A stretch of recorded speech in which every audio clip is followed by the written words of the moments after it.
Hi everyone, it's Steve from This Day in Metal. I'm here with Mark Zonder from A to Z Band. Mark, thanks for taking the time to speak today. Oh, my pleasure, man. I appreciate you taking the time as well. We have some great news to start the show. The band's second album, A to Z Up to the Second Power, if I said that correctly, is coming out on June 6th on Metal Blade Records. Yeah, it's basically A through Z squared. That's the way Yeah, we I like to. love.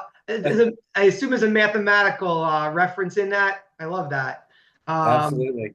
I was excited because first I thought it was just A2Z2, and then I saw the up to the second power, and I was very excited. Yeah, that was a Um, tough one. It was really tough working with Hugh on that one to get that whole idea across, and I had to write it out a few times. And actually, my dad was a chemical engineer, so I was raised with all that stuff. So I just thought it'd be a nicer way to do, your second album than just put a big fat two on the middle of it. You know what no, I mean? I love it. My parents were both math professors, and I had a math background through college. So as Okay. soon as I saw it, I had to lead with that question. So There you I go. like that. Absolutely. Metal Blade, this is your second album. The self-titled debut came out in 2022. I actually had an opportunity to listen to the upcoming album. It sounds great. It sounds like an evolution from the first album, which I thought was awesome. Could you speak to, I guess, that what you guys were looking to do as far as sonically from album one to two? Well, it kind of dictated itself a little bit with the changing of, guitar and keyboards, the changing of members. It just wasn't going to move forward. I wasn't going to be held, hostage in my own career and my own band. So I had to make some moves, which I did, and basically surrounded myself with my friends, and guys that I love and guys that I've known, guys that I trust, which is always important. I didn't think at my age, I'd have to worry about those kind of things in my career, but it really came back to kind of bite me. But I just surrounded myself with, guys that I trust, mature, communicative, and it just kind of rolled from there. So basically what it was when Nick and I started working on material, it just kind of went a certain way. I mean, Nick knew from the beginning. Well, it's a really quick story. Nick Hmm? and I go to see Kansas. We've been friends for like 3 decades or whatever. Nick We go Van see Dyke, you're talking about. Nick Yep. Van Dyke from the band Redemption. Of And he course. says Yep. to me, hey, how about we start working on some stuff? We've always talked about it. Okay, cool. So we start working on some stuff. Couple months go by, everything's going great, and I'm playing with Chris and Pelletieri at the Heavy Metal Hall of Fame, which is like right down the street from my house here. And Nick comes and he says to me while we're backstage, he goes, "Hey man, how about I know how hard you worked, how much money you put into this, how much you work it every day. The band," he goes, "How about we just continue? This is A through Z." I debated kissing him on the lips. I decided not to. But no, that just made my year. That just like all of a sudden, there was a resurrection and we were off and running. He knew that this was all about, beer commercial, car commercial, Cobra Kai. It's about the hook. It's about the big old fat money chorus. That's what it was about. After Yep. that, we can do whatever we want. But that's what, my band, that this is what I want it to be. Yeah. We don't need to. I'm not a prog guy. We don't. Yeah, I played in a prog band for 15 years, whatever. Of Okay, course. great. But no, been there, done that. I really just like this kind of music. This is what I like. If someone put a gun to my head and said, "What play whatever you love," this would be it. So we just started rolling from that. It just took on a natural progression. I think it is a great evolution. It's a little heavier. Yep. I think the lead playing is just absolutely outstanding, beyond reproach by Simone. But I think the unsung hero to this whole thing is Jimmy Waldo, the keyboard player. The new Played keyboards. in New England and Alcatraz. But on the first album, the keyboards were used in much more of a Genesis, yes, proggy, kind of light filtering kind of Mhm. sound. This one, all of a sudden, John Lord's playing with A through Z and a lot of Hammond organ, a lot of that kind of style. And I think that it's as much as it's not like a lead guitar where it just jumps out and slaps you in the face. It's the unsung hero. It's the thing that really makes it grind. It's the thing that really makes it heavier without just sounding like Van Halen or somebody with, Yep. a guitar or Priest. And what takes it to that next level, which basically is the whole thought and theory behind A through Z is like, guys, do whatever you want, you know? Um, People don't realize this, but when it comes to Ray, we put the songs together. And we have our ideas of where the bridges and choruses should be because we construct it that way. It's supposed to be a pop tune, basically. Um, and you give it to Ray, and I just say, hey, man, do whatever you want. If you sing where you hear the different parts, because I want everybody's influence and how they hear things to be put together in one big pot. And that's where the magic is. And I've said it 30 times, but if we all lived together, we were all the same age, we all grew up listening to Rainbow, guess what the band would sound like? Yeah, of course. So so that's the big thing with this band that I think, not that it separates it from other bands, but I think is really special is that A through Z sound is just each guy, a total consummate pro, playing for the song, but playing as well. And there's a funny story that between Simone and Philip too, with the bass, I've said to him more than once, dude, I need more. Play more. I want you to play more. Be busier. Like with Philip, I goes, dude, I need high notes. I need you to play with the drum riff. I need you Yeah. to come out, not just be in the back. And Simone would come up with a really great riff and, as a lead line, I say, hey, on the outro chorus, play it over and over. And if you want, embellish on it, but that other melody line was really important. And all these guys they're just great. I mean, they do what they do. They all play for the song. They all bought in. They know what the deal is. And it was easy, really easy. Now, where did you know, as far as Nick's involvement, Nick, did he play on any of the songs? Did he play on Nothing Is Over, or is Nick more of a writer, his No, contribution? no, Nick. Oh, okay. Nick plays all the rhythm guitars. And Simone takes the leads. Exactly. The way it actually worked out is Simone was going to mix the record because he mixed the first record. So that Yep. was a no-brainer. I had You never and played. you and he mixed the first record. Yes, Simone mixed the first record. Yep. So it was a no-brainer. He was going to mix the second record. And as we got going, Nick had played with Simone in Redemption and just thought he was the world's greatest guitar player.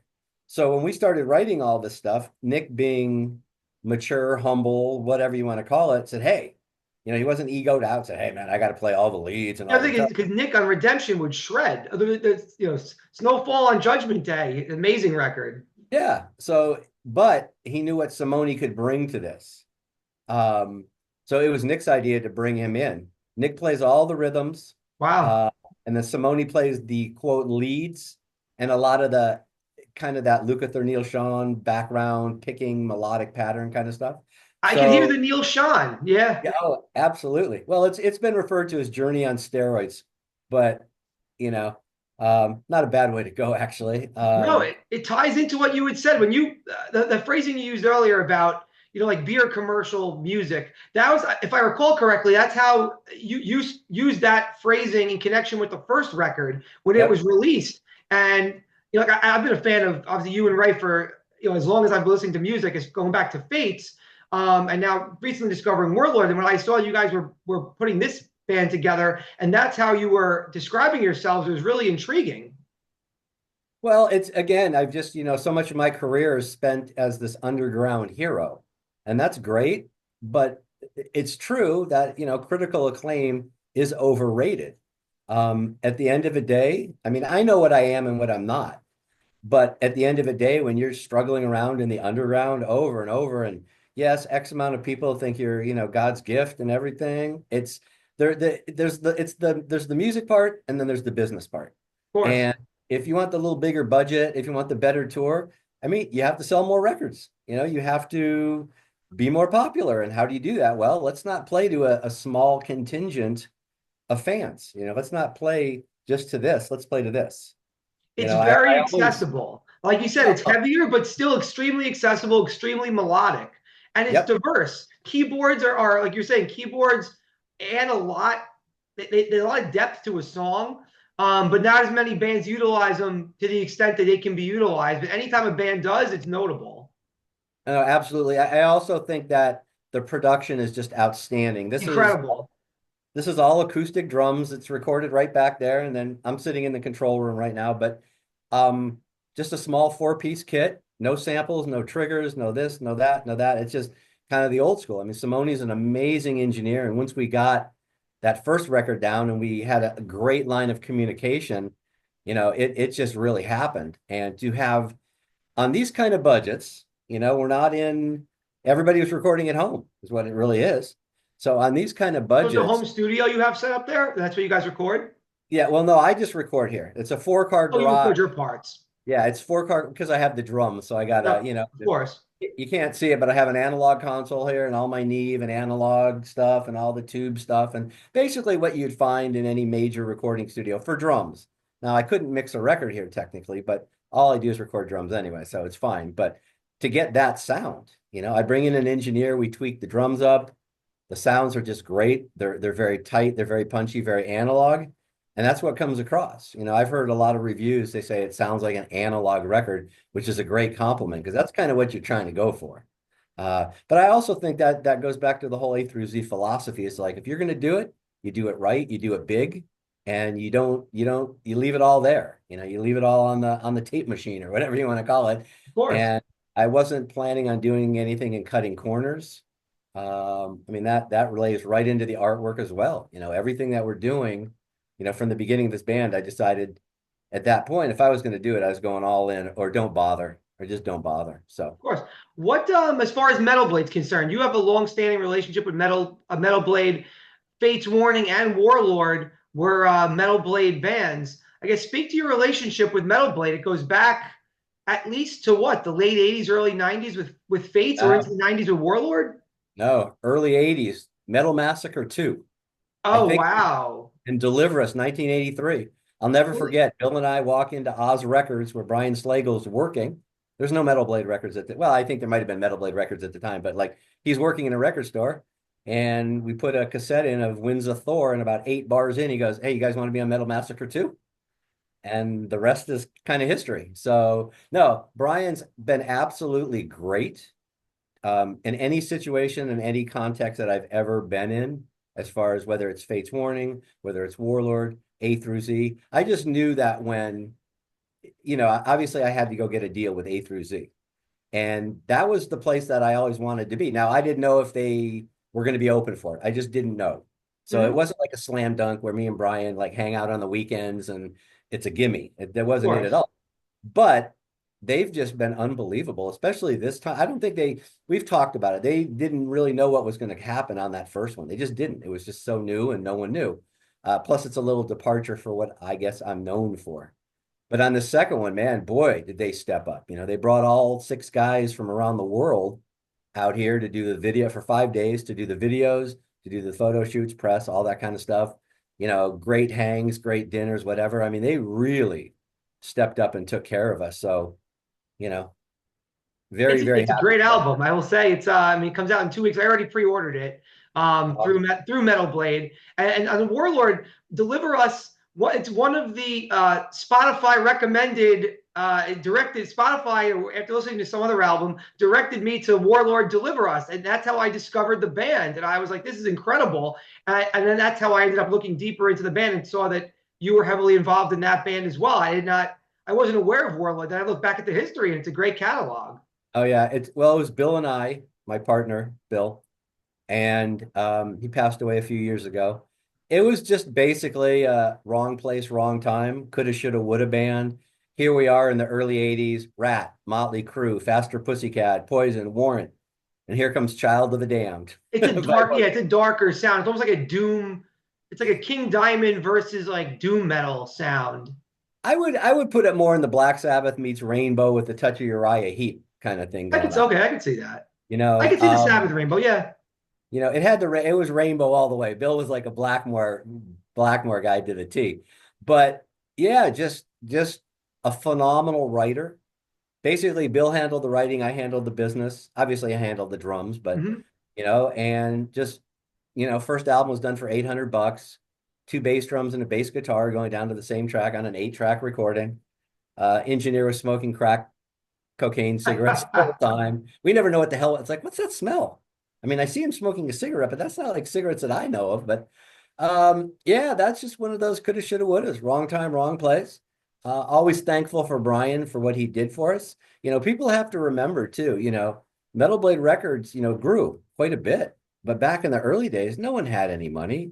No one had any juice. He couldn't just call up and say, hey, put these guys on tour with blah, blah, blah.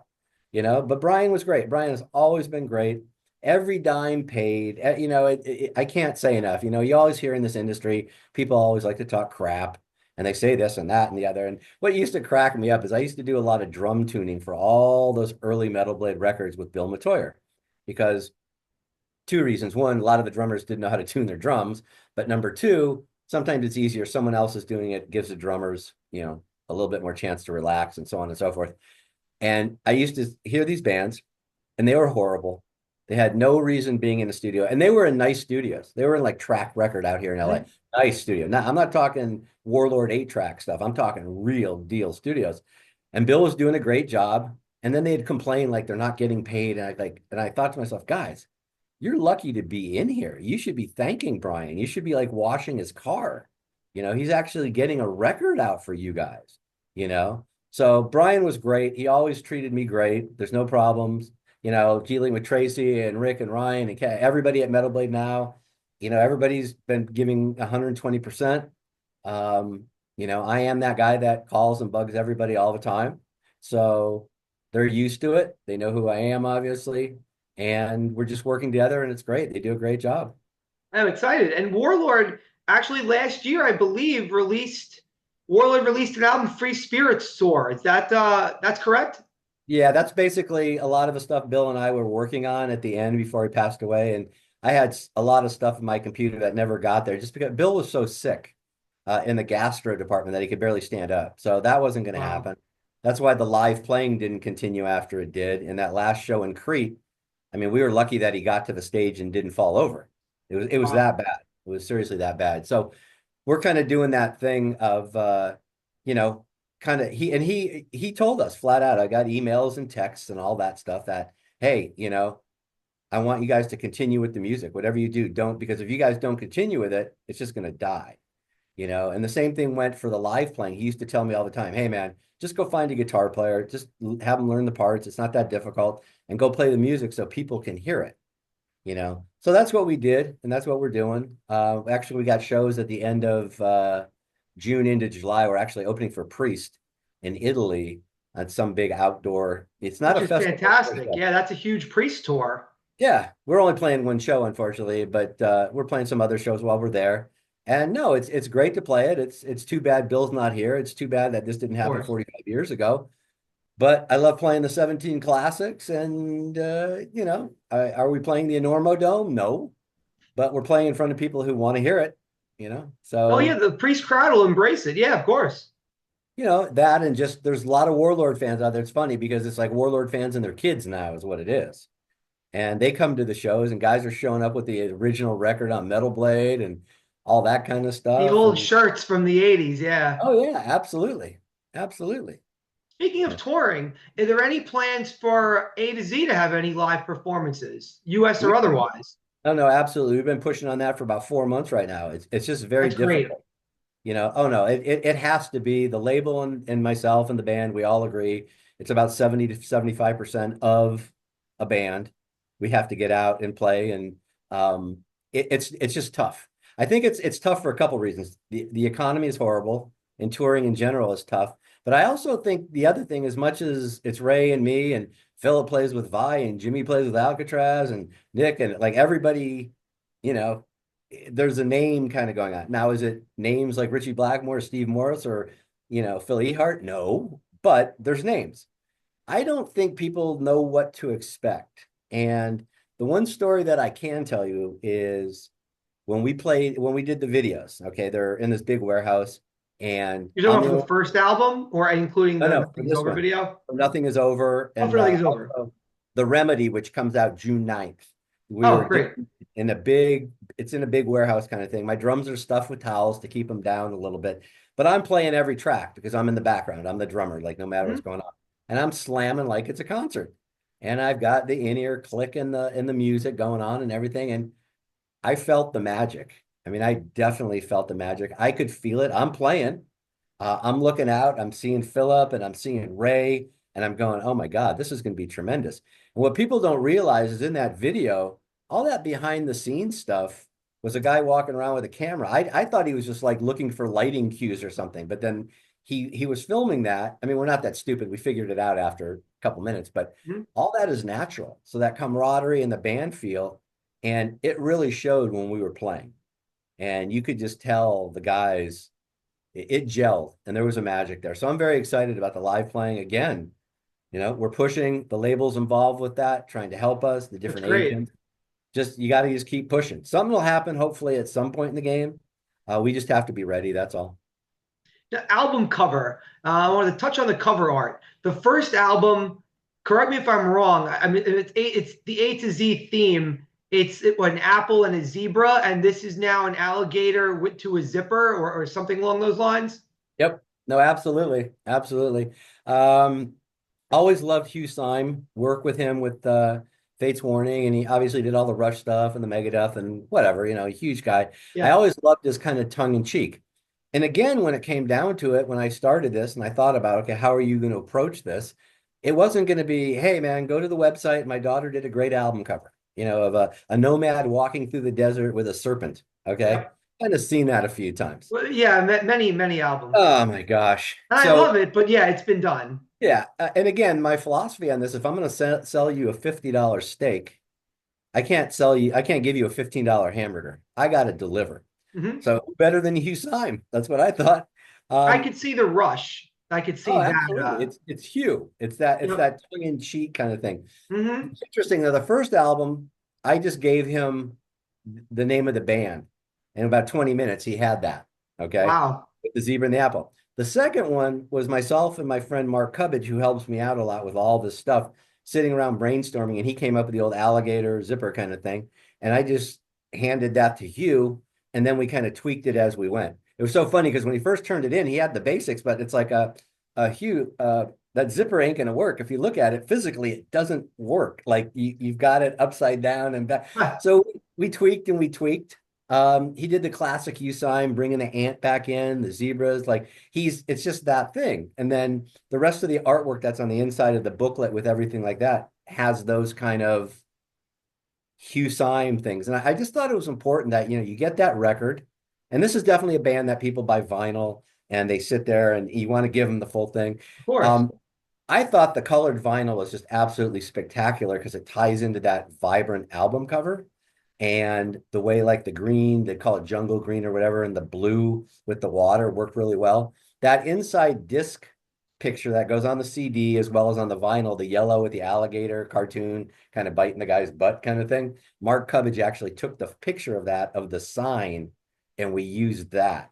So just there's a million little hidden things on the album, typical Hugh Syme. But again, if you're gonna go, you got to go big. I don't think it's right to put out a record, expect people to buy it, and say, "Hey, go to the website if you want to read the lyrics." Especially after you went in the direction you did with the initial artwork for the debut album. I feel like it made sense to continue that path with how unique it was. Because, like you're saying, that's a very unique style of artwork, and it was theme based too. And I think it worked so well in the first album. I feel like that's part of the band's image is Absolutely. the artwork.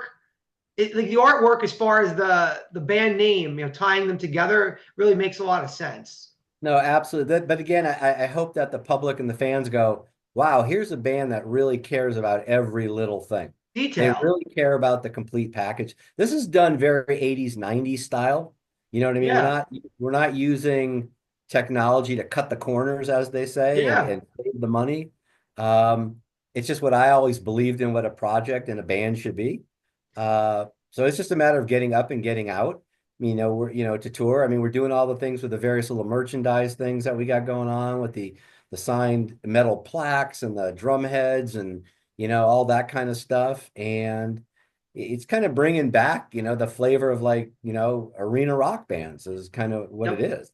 And to your point, on the merch angle or the product availability, it's available in a number of different, like I said, CD, vinyl. I'm assuming a digital release. I know there's some bonus packaging. I speak to you mentioned the autograph packages. What's available? What's going to be available? Autograph bundles. Well, actually, we already sold out on that one. What we had I was thought so. I was hoping yeah, you wouldn't say that, but okay. yeah. Well, here's the problem. You got one guy in Italy, one guy in Spain, one Yeah. guy in Chicago, one guy in Arizona, and two guys here. You go broke shipping them around so they could Shipping all these things sign. around to be signed in ink, yeah, across the Yeah. continent. So what we did was when they came out here for the videos, I had the metal plaques. And Yep. to be honest with you, I wasn't sure how many they're going to sell. So we did 25, but they sold out in 2 days. Okay. Then we did the big bass drum heads that has the album cover on them, Yep. through Remo, the drumhead company. We did that. But that's going to be something that only I signed because Well, that makes I'm the sense. drummer. Because you're the So drummer. Plus, to be honest with you, we didn't come up with that idea until everybody left.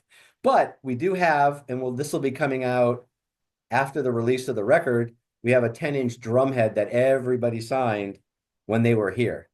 So we're going to be offering that as merch. We'll also, Metal Blade has a shirt right now that if you go to the Metal Blade website, and when people ask me, what's the best way to, where should I buy it where the band, gets the best benefit to it? Buy it from the label. The Of label is, course. people don't realize that. They think like I could sell it to them out the back door, or like if where they get it from Amazon, it's better. No, the label's the one who invested. The label's Yep. the one who did all the hard work. That's where you should get it. Plus, then you're not going to get a runaround, to be honest with you. You're not going to get the old, well, it'll be 6 weeks and whatever. No, no, no. So they have a shirt that they're doing on their release that they're doing. But we're going to be doing some stuff too. Again, it's just about getting out on tour. If we get out on tour, we'll have a million things, to do. But right now, it's kind of limited from that reasoning, from that standpoint. I'm excited. Like I said, you released t-shirts. Yeah, t-shirts available as well, which is nice. And the t-shirt is like I said, it's the vinyl. It's basically the label, a logo on the vinyl record is what's on the t-shirt product, I believe. Yeah, what happened? The problem is, as much as that album is unbelievable, the cover, and to put it on a t-shirt would cost a gazillion dollars because there's so many layers of It's color. so detailed. Yeah, it's put it this way. If you were Journey or Rush or somebody and you can afford to do that, and you'd wind up selling your t-shirts for 40, $50, people would buy them and it would look amazing, but we're just not in that position. So we came up with kind of not the compromise, but the idea of the logo and then the yellow, because the yellow disc thing with the alligator, because yellow and black always go good together. There's a good Oh, of tie course. to the eye. So that It's one worked out good. contrast. Yeah, I think if we would have done the shirt, we had test pressings like of the shirt done in like only 4 colors, and it Mhm. basically looked like it'd been washed 30 times. Brand new, it didn't look good. Didn't look good. So we made a little adjustment there, but we'll be coming out with other stuff. Hopefully tour merch at some point when you guys are ready to go. Absolutely, absolutely. We already have a few ideas running around, but no, absolutely, absolutely. It's just a matter of getting that tour. And the good news is, and the label agrees, and we agree. We're not sitting here waiting for the ideal tour.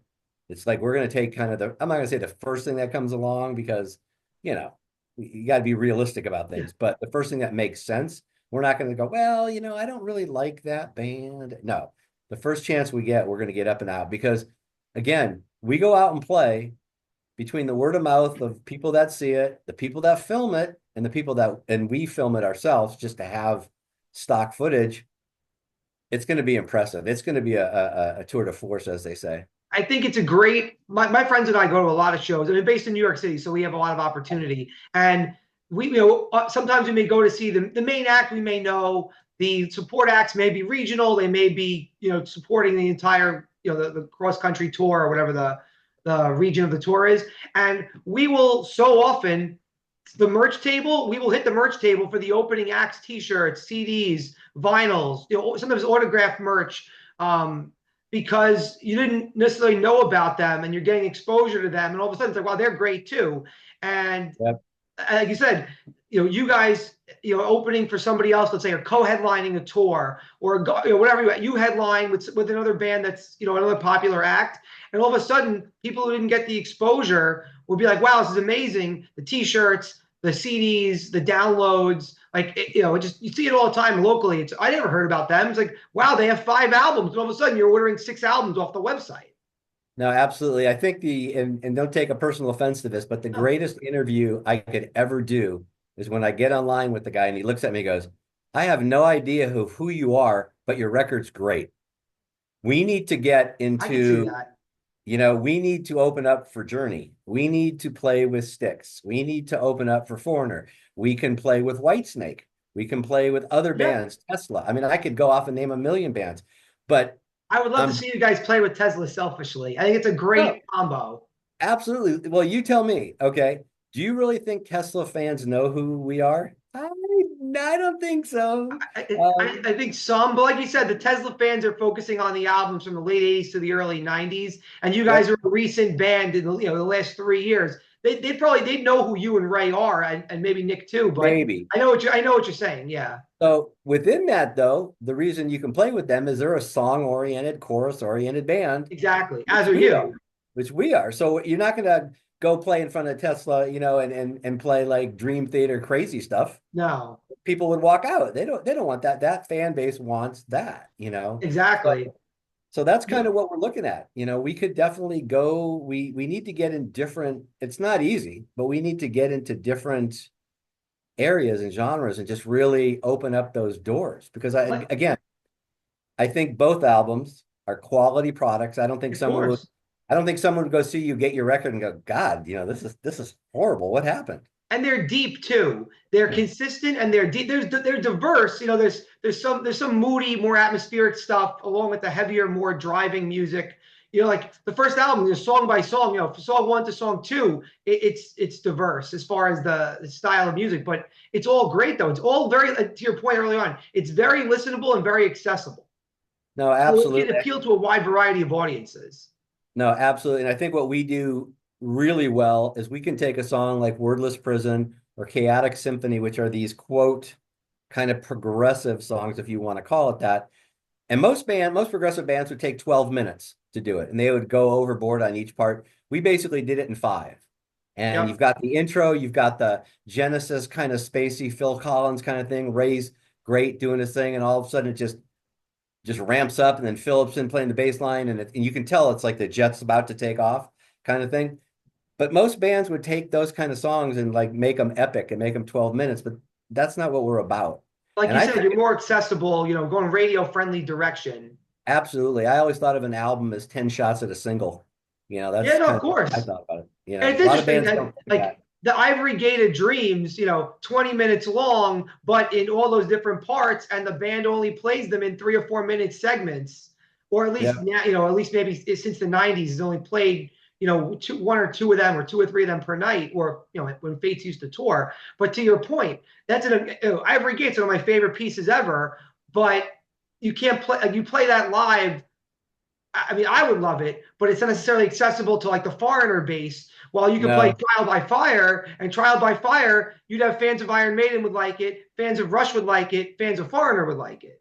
yeah, exactly. Well, that's the big thing about this band. I'm not sure if that's a blessing or a curse, because it could be a I think curse. it's good. It's a wider audience. It casts a That's wider what I net. think, as long as that's picked up on. But if it just sits on the ground and never gets airborne, as compared to a band that sounds exactly like somebody else that a lot of people glom onto because they like that style, and so they're going to go with it. But we'll see. We're doing the best we can, and we're pushing and pushing, and you can only do so much. I mean, we did our job. We did the record, we did the videos, um, doing the press, doing everything that we need to do for the band. So it's definitely not up to the label because they've done what they've done too. It's just we got to get that break in that tour.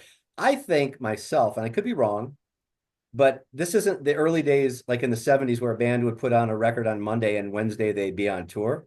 There's a lot of times where a record will come out these days that sits and gets momentum, Yep. and gets the word of mouth and the buzz, and all of a sudden a All the month or two. PR, the album release reviews, things like Yep. that. Especially a band like this that's like one hit song after another hit song after another. Because let's face it, right now you put out 1 or 2 songs and they're like the typical rock fan. Well, that's really cool, but what else you got? You know what I mean? Is this Yep. a fluke? Is this one of those things? But I really think, and maybe hopefully we'll come back on this on an interview for the next record. That'd be great. Uh, but I still think, and I've thought it since day one, the song "Now I Walk Away," the last song on the album, that to me is so poised to be the silent lucidity for this band in the respect of, I can again, see it. it's a power ballad. It's a modern, it's not even proggy. I mean, you got that intro Genesis kind of, again, Phil Collins percussion Mm-hmm. thing that I'm playing, and Ray singing, and it's great, and it's right in the groove. It's not like, oh, what the hell's going on here?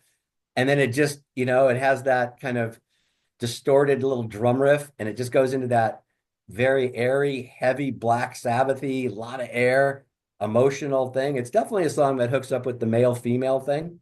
You Yep. know, not all songs can do that. So, I mean, if this was the 80s, we'd be home free, Yeah, I love how it's written. Like you said, I like how that's the end of the record. Yep. Song placement's important too. I think the first record was successful. You successfully placed the songs in first record, and same thing here. Yeah. I'm pretty good at sequencing the record for the simple fact that I'm the guy who lives with the songs the longest. I must have listened to this record at least 75 times easily, whether it's like just going to the gym and hearing it, and I hear the songs over and then I Mhm. start to figure out how they kind of go together. I don't know what they sent you from the label. Did you catch the first two songs, how they go together?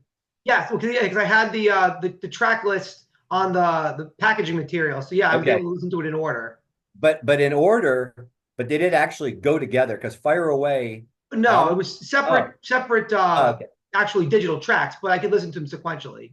Okay, but what happens on the record when you get the record and the CD, the people get that. Yep. The first song and the second go together. The first one, Fire Away, ends and you hear that, and it just right on the downbeat, it slams in, just like in a live concert, how a band will tie the first couple together.